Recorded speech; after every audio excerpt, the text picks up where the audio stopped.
Good day to you, Sir Pargayo. We are the Group 11 and we are here to video represent our topic. And our topic is utilitarianism. So, utilitarianism, it is a philosophical view or theory about how we should evaluate a wide range of things that involve choices that people face. So, it is a philosophical view or theory about unsaon na to pag-evaluate sa kadagang choices nga to ang mapili atong mabuhat that involve sa tao, sa people. So ato pilion kung asa gyud mas nindot kay utilitarianism is all about goodness. So ato jud pilion unsay pinakaninddot nga outcome nga atong mabuhat sa tao para malipayon. So the second one is consequentialist theory. So theories about consequences. Then the third one is extinction of hedonism beyond the mere selfish pleasure to the pleasure of the group. So kani siya kay extension siya na kuan gyapon siya kanang utilitarianism pero group siya. So daghang tawo ang ma-affected sa nabuhat. So renta na to kanang community sa barangay na gibuhat ang iske nga nindot na gibag-o nya nangganat ang mga tao. So pasabot ana pressure of the group. So nanggana nalipay ang mga tao nga nagibuhat ang iske nga nindot sila sa ilahang barangay. And also the founding father sa utilitarianism kay si Jeremy Bentham. So in general, whatever is being evaluated, we ought to choose the one that will produce the best overall results. In the language of utilitarians, we should choose the option that maximizes utility. So kani sa nga word kaning quote on quote nga kuan maximizes utility sa masong gingon kaniya na atoy naging mag-critical thinking ta kung unsa gyud mas maayo nga magawas sa tuwang choice, magawas nga outcome. So nga baga kanang tawagan ay mag ato thought process ang atuang action kung asi mas nindot. So kani the greater the good nga mong gawas ato maximizing our kuan gani ang ato ang tawagan ay maximizing our idea kay or choice. So the central idea according to utilitarianism is that one should always act in such a way as to bring about the greatest amount of happiness possible for those who are affected by one's action. This principle is known as utility or greatest happiness principle, the greatest happiness of the greatest number. So here we have an example about a car accident. A doctor witnesses a car accident. In the car there are three people: a pregnant woman, the young woman's husband, the woman's father. All have an equal chance of survival, but the doctor can only save two persons in time. One person is bound to die. So naay choices. So ang choice if the doctor was utilitarian, he would save first the pregnant woman. This is because she and the baby would have the happiness or pleasure of two people. The husband would be next because the happiness of a new family would outweigh the happiness of one man. The old man would be left because he had his portion of happiness. So the first one is Kung naon sa doktor, kung unahon niya kung unahon iyang isave ang pregnant woman, unahon niya nga unsay imong gawas nga outcome. So aning gawas nga example diri, this is because she and the baby will have the happiness of or pleasure of two people. So ang pasabot nga two people lang, ang father sa baby o ang grandfather or the old man. So ang ikaduhang nga kuan, the husband will be next because the happiness of a new family would outweigh the happiness of one man. So syempre nga mahimo na kag amahan na kay mong pamilya, di ba, dako kay nang kalipay sa as a father. And the third option is the old man will be left because he has had his portion of happiness. So kay ba na mo kita nga kay ba na mo kita ni unsay outcome ani kay the old man has his portion of happiness biya. So naagi niya ang kaagi sa father nga nahimo sa gamahan. So naagi niya ang happiness sa husband, as well also ning kwan tiguang na pud siya. So there's nothing much left sa iyang kinabuhi. So it's a great sacrifice gud nga magpabilin na siya ang one person nga mabound nga mamatay. So the next slide, so sakto ang ato ang prediction. So tawag na yang mapili gud kayang pregnant woman ng husband kaysa old man. So kani sir, next slide ni sa ko ang group reporter sa mo report ani. Thank you. Jeremy Bentham. He was an English philosopher, jurist, and social reformer. He proved to be something of a child prodigy. While still a toddler, he was discovered sitting at his father's desk reading a multi-volume history of England, and he began to study Latin at the age of 3. He received his bachelor's degree at 15 years old and master's degree at 18 years old. Wrote the Principles of Moral and Legislations in 1789, in which he proposed his ethical theory of utilitarianism. So, Bentham was born in Houndsditch, London, to a wealthy family. So, considered with a social condition of his time, and was a political philosopher and a political radical. At 12, he was sent to Queen's College, Oxford. His father, a prosperous attorney, having decided that Jeremy would follow him into the law, and feeling quite sure that his brilliant son would one day be Lord Chancellor of England. Bentham, however, soon became disillusioned with the law. Instead of practicing the law, he decided to write about it and spent his entire life criticizing the existing law and suggesting ways for its improvement.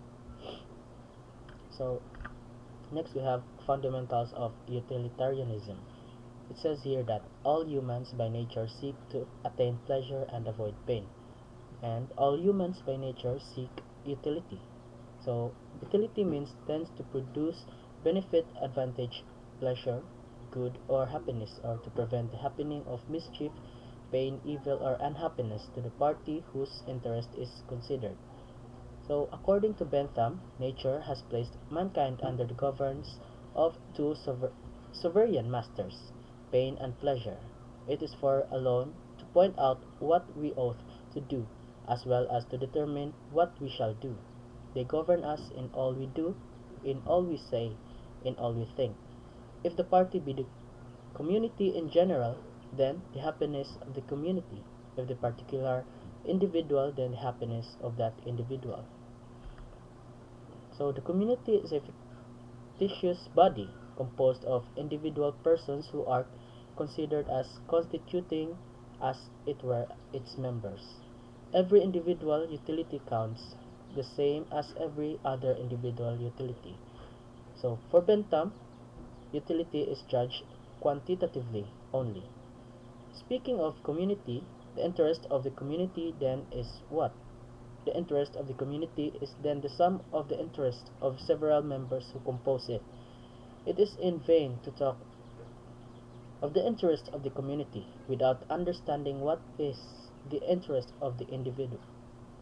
A thing is said to promote the interest of individual when it ends to add to the sum total of his pleasures. So here we have Bentham's 7 quantitative utilitarian criteria. Intensity, how strong is it? Duration, how long does it last? Certainty, how likely is it to happen? Extent, the number of people affected by it.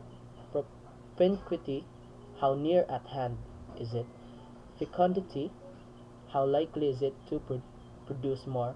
And purity, how free from pain is it? So this is what to take into account when measuring pleasures and pain. As mentioned, Bentham had held that there were no qualitative difference between pleasures, only quantitative ones. This left him open to a variety of criticisms. Another person, on the other hand, recognized the pleasures differ in quality as well as quantity. So here we have Mill's utilitarianism. So he tried to reform utilitarianism so that quality, not just quantity, matters when evaluating utility. Some pleasures are higher than others. It is better to be a human being satisfied than a pig satisfied.